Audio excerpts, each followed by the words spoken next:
Donc on est sur la modélisation donc d'une servo-valve et de son vérin. L'idée c'est qu'on a une valve qu'on va commander électriquement, ici avec une intensité qui sera fournie. Alors après, comment elle est fournie, ça c'est pas précisé, hein. Et puis qui va permettre d'ouvrir une valve pour permettre d'avoir un débit en entrée dans mon vérin, là, dans cette chambre, dans la chambre 1 de mon vérin. Ce débit, ça va permettre de pousser en gros le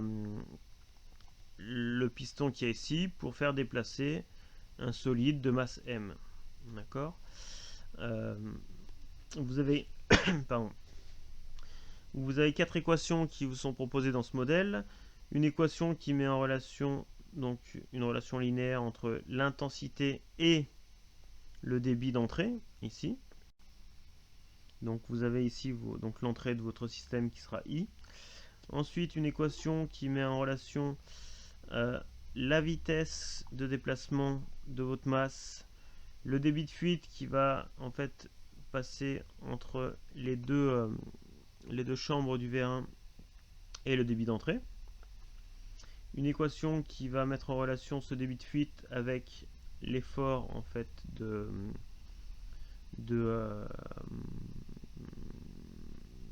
du piston, du piston qui est exercé sur la masse. Alors vous avez une explication en fait du fait que cet effort soit relié au débit de fuite, parce qu'en fait le débit de fuite il est relié à la différence de pression entre les chambres 1 et les chambres 2. D'accord, donc c'est la différence de pression de l'huile dans la chambre 1 et dans la chambre 2 qui génère un effort sur le piston. Et la dernière équation qu'on vous donne, c'est l'équation de la dynamique, hein, du principe fondamental de la dynamique appliqué au solide ici de masse M. En vous disant que M fois l'accélération, donc la dérivée seconde de la position, c'est la somme des forces, c'est-à-dire la force F donc du piston exercé sur la masse, moins un frottement visqueux ici, hein, qui est donc proportionnel à la vitesse de déplacement de la masse. Alors, si on passe ces équations dans le domaine de la place, on trouve que le débit d'entrée, donc ça transforme de la place, je vais l'appeler grand Q de P, c'est donc proportionnel à l'intensité fournie, I de P, que ce même Q de P moins S P X de P, X de P, c'est égal à QF de P, que l'effort F de P c'est proportionnel au débit de fuite, et que M fois P carré X de P c'est égal à Fp moins mu P, donc la dérivée de X de P dans le domaine temporel.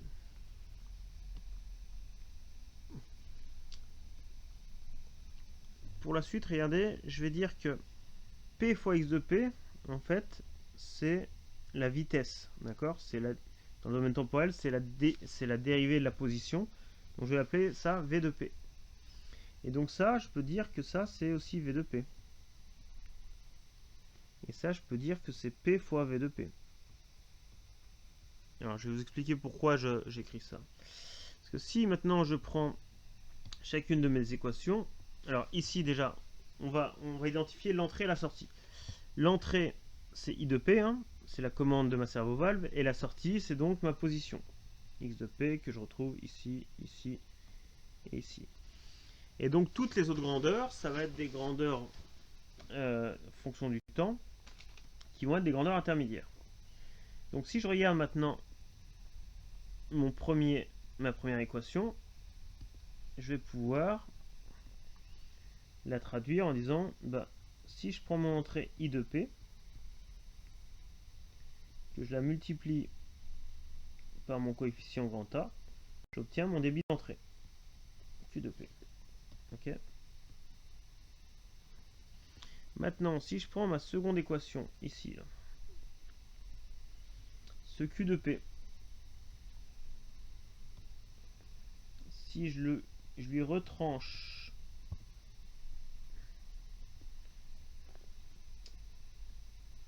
donc S fois V de P, j'obtiens QF de P.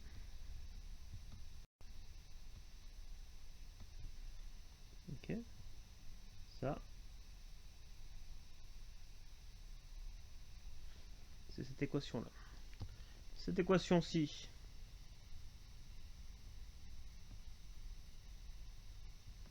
je vais pouvoir la retrouver ici en multipliant QF par S sur R. Ok. Et donc ça va me donner mon effort sur le piston. Et donc ma dernière équation, donc celle-là, pardon, je vais mettre en jaune celle-là. Cette équation-là, je vais la retrouver ici. Alors, je vais pouvoir l'écrire en deux fois. Je vais pouvoir l'écrire en mettant du 1 sur MP plus mu.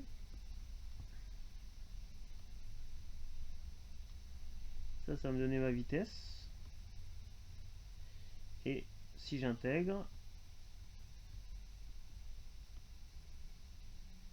donc ma vitesse qui était ici, hein, si j'intègre, j'obtiens ma position.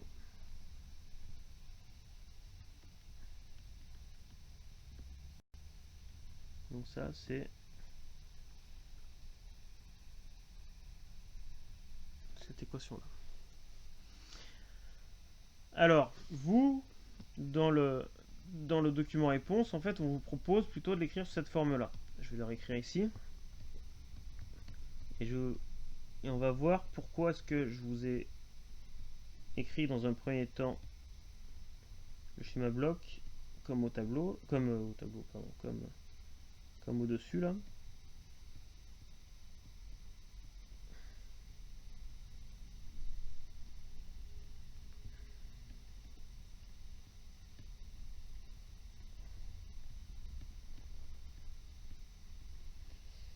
Donc mon effort.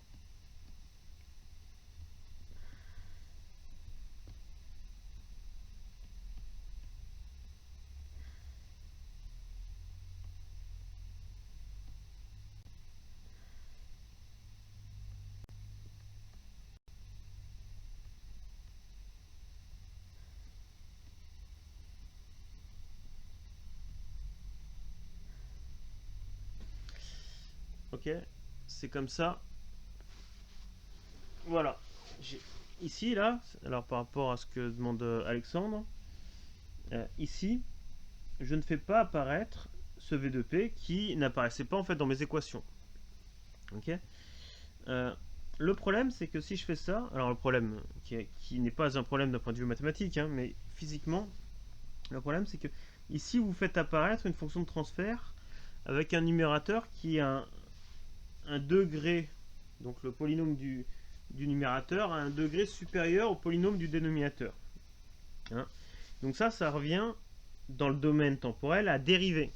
Et je vous ai dit, d'un point de vue des comportements physiques, la notion de causalité, elle va se transformer mathématiquement par des fonctions de transfert qui doivent avoir un numérateur avec un degré inférieur au dénominateur. Donc ça, en fait, c'est un modèle qui n'est pas causal si je fais apparaître ça. Alors ça, en fait, c'est un peu comment artificiel, parce que on fait ça parce qu'on n'arrive pas à prendre le V2P qu'il y a ici, en fait, qui est caché là-dedans. C'est pour ça que là, je l'ai fait apparaître explicitement, ce V2P. Et en faisant ça ici, je montre que, en fait, le débit de fuite ici, il est dû... Alors, j'ai oublié des parenthèses, là. Il est dû, ce débit de fuite, c'est la conséquence du débit d'entrée moins S fois la vitesse de déplacement du piston. D'accord? Donc en fait, la cause, c'est la vitesse de déplacement et le débit d'entrée. Si je fais ça, j'ai l'impression que je dérive la position pour obtenir mon débit de fuite, ce qui est mathématiquement vrai, mais en fait, dans un déplacement, si vous voulez, la vitesse, la position et même l'accélération sont des grandeurs qui sont directement liées. Et donc, je peux pas dire que la position est la conséquence de la vitesse ou que la vitesse est la conséquence de la position. Ça, j'ai pas de notion de causalité entre ces grandeurs-là. Elles sont intrinsèquement liées. D'accord? Donc, ces deux schémas blocs ils sont équivalents mathématiquement. Euh, Aucun n'est faux. Après, celui-ci, il a tendance à nous déranger un petit peu parce qu'on fait apparaître cette fonction de transfert qui semblerait nous dire qu'on est sur un modèle qui n'est pas causal, alors qu'en fait, on voit bien qu'on est capable de tout mettre sous forme euh, de fonction de transfert avec un degré supérieur au dénominateur ici, ici, ou ici les degrés sont équivalents entre le numérateur et le dénominateur, puisque c'est des constantes. Donc, on est bien sur une modélisation causale de nos phénomènes. C'est bon pour cet aparté?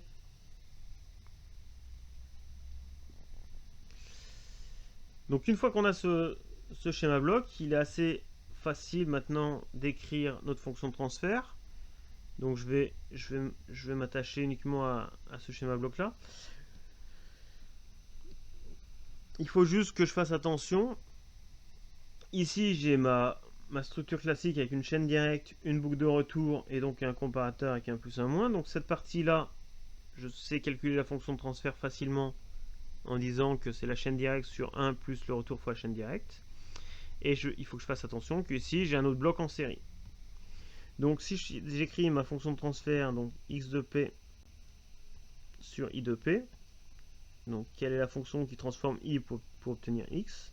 Ici, on a dit, on a en gros la structure bouclée, cette partie-là, et ça qui est en série. Donc, en série, ça veut dire que je vais multiplier. Donc, je fais ça, maintenant je m'occupe plus du A. Et j'écris donc S, donc ma chaîne directe, c'est-à-dire S sur Rm, donc P carré, plus mu R P, le tout divisé par 1 plus donc S au carré fois P divisé par Rm P carré plus mu R fois P. Et donc ça, je vais pouvoir l'écrire égal à A fois S, donc fois R M P carré plus mu R fois S, pardon, mu R fois plus S au carré fois P.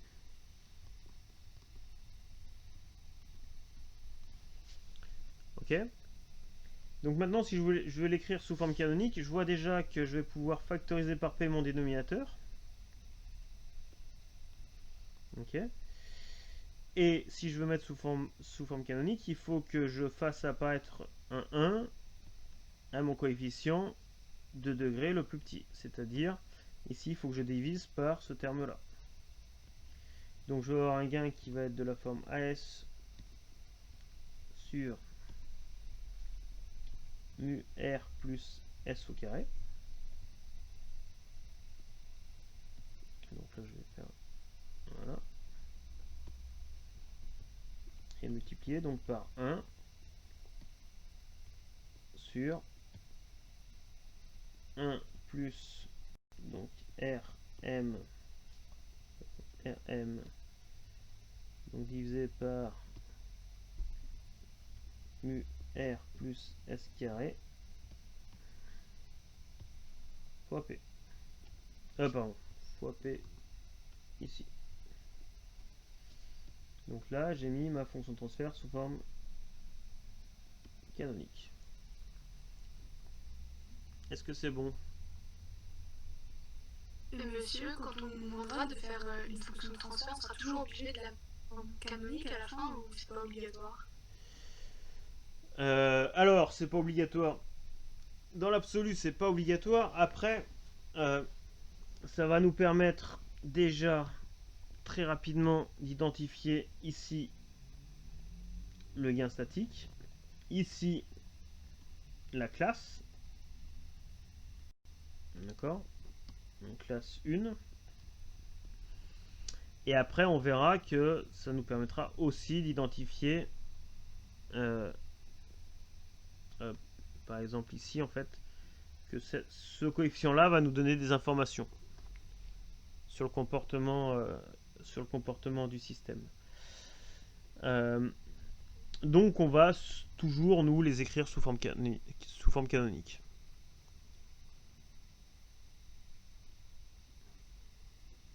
Monsieur, Oui. là, l'ordre, du coup, c'est quoi? C'est 1? Et non, non, là on a en fait. Alors soit on considère qu'on a, enfin, là l'ordre de la fonction de transfert il est là. Hein. Il est là. Pardon, je vais le faire.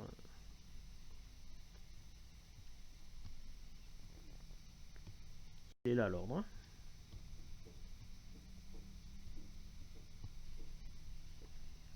Parce que en fait, si je regarde ici, ici vous avez une fonction de transfert d'ordre 1.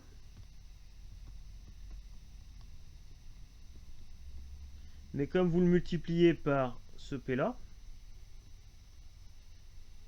et donc cette classe là, 1, donc ça, vous avez 1 plus 1, ça fait 2. Donc l'ordre c'est 2. C'est bon? Oui, c'est bon, merci.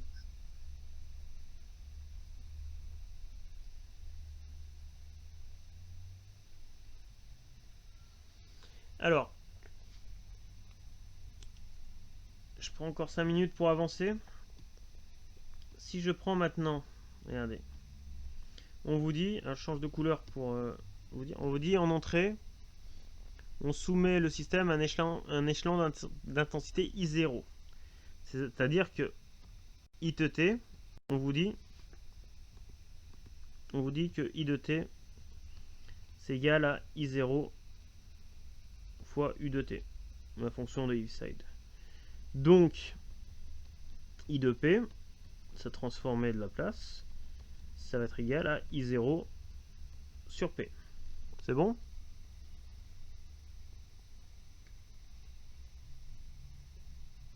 Ensuite, on vous demande de déterminer la relation entre la position et la vitesse. Donc, dans le domaine temporel, la vitesse,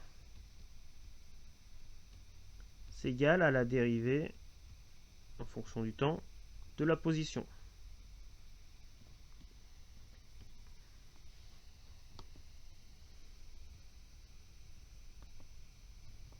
Ok. Donc, dans le domaine de la place, on va pouvoir dire que V de P,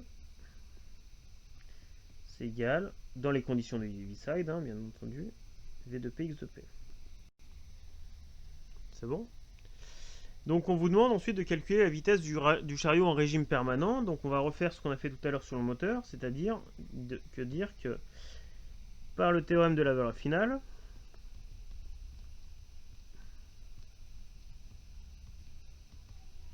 la limite quand t tend vers plus l'infini de V de t, c'est égal à la limite quand p tend vers 0 de p fois V de p. D'accord? Hop, pardon. Et donc là, on va prendre l'expression de V de P. Donc V de P, donc P, V de P c'est P fois X de P, donc P fois P. Et X de P c'est donc, je vais reprendre l'expression qui est là-haut. Hein. Donc j'ai donc du AS mu R plus S carré sur donc P facteur de 1 plus pardon comment je fais ça pour effacer donc 1 plus R M sur mu R plus S carré P et fois mon I0 sur P. Hein. Ok. Donc,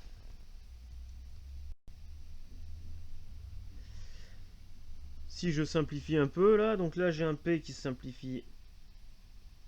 Pardon, j'ai un P qui simplifie avec un P, j'ai un autre P qui simplifie avec un autre P. Quand P tend vers 0, ce terme-là, ça vire. Et donc je me retrouve avec la limite de V de T quand T tend vers l'infini, qui est égale à donc à A fois S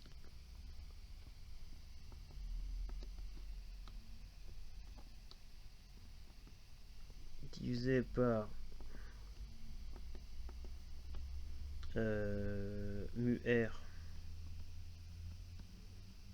carré fois I0.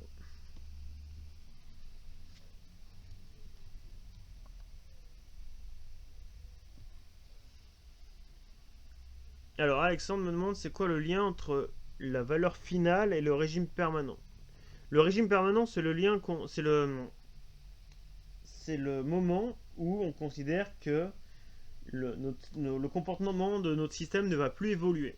Hein. Donc en gros, s'il doit tendre vers une valeur constante, c'est quand on va être assez proche de cette valeur constante.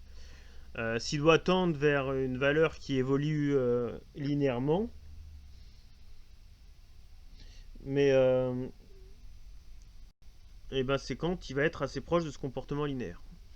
Donc pour lui laisser le temps, en gros, d'arriver à ce comportement, et ben on regarde ce qui se passe en faisant tendre t vers l'infini. Donc on utilise le théorème de la valeur finale. Est-ce que c'est bon? Ok.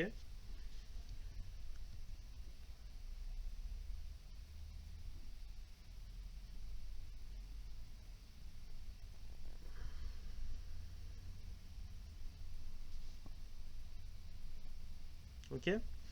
Alors, rapidement, quand on vous demande de tracer l'évolution de V, l'idée c'est de voir que... Alors, je vais donner un nom. Ça, c'est un gain statique. Hein. Je vais l'appeler grand K. Et ça, je vais l'appeler grand O. Enfin, petit O, pardon. Donc en fait, on a V de P. Excusez-moi monsieur, j'école, oui. Est-ce que je pourrais y aller ou et je demanderai à quelqu'un de prendre en photo et je l'écrirai ou... Oui, vas-y. Vas-y, okay. Je finis ça. De toute façon, j'essaie de l'enregistrer et je vous le mets. Hein. Donc, au revoir. Au revoir.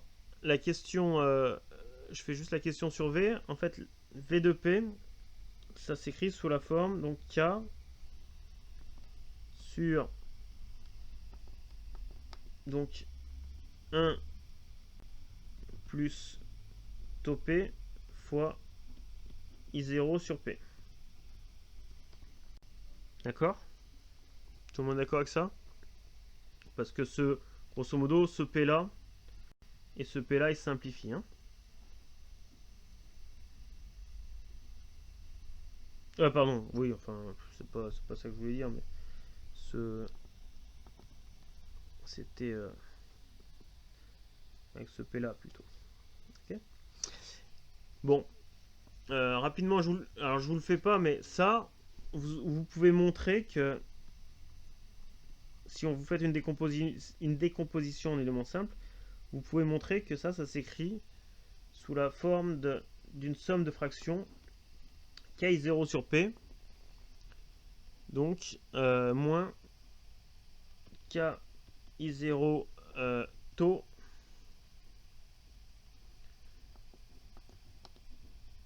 sur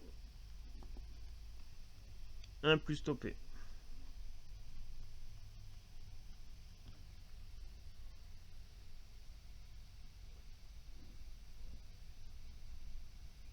Ok. Et donc ça, si vous regardez votre tableau des transformés de Laplace, vous montrez que ça vous permet de passer dans le domaine temporel en disant que ce terme-là, dans le domaine temporel, ça vous donne une fonction constante et que ça vous donne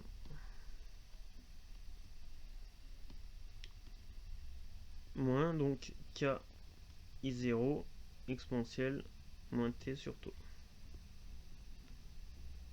Et si on veut être rigoureux, fois u de t pour dire qu'on ne prend que la valeur sur les temps positifs. Ok. Donc on retrouve en fait quelque chose qui est de cette forme-là.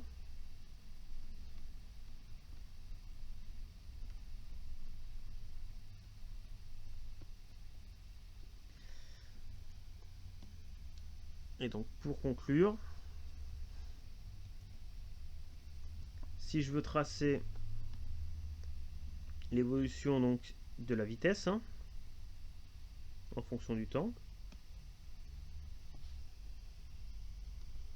donc la vitesse en fonction du temps, je vais pouvoir dire que elle tend vers une valeur constante qui va être donc k i0 et ça va avoir, alors on verra ça plus tard, mais grosso modo ça va avoir une allure comme ça avec le taux qui va être ici, et on va avoir quelque chose comme ça, d'accord. Donc cette fonction là, elle va me donner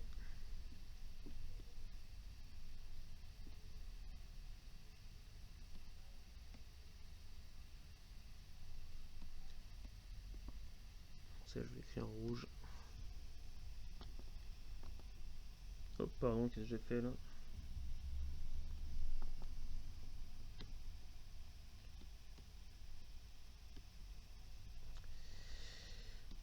Donc on va voir quelque chose qui va avoir cette allure là. Ok? Est-ce qu'il y a des questions là-dessus? Alors si vous regardez les questions suivantes, après vous avez l'évolution de la position. Donc grosso modo, la position c'est l'intégrale de la vitesse, donc vous allez avoir une évolution qui va ressembler à ça.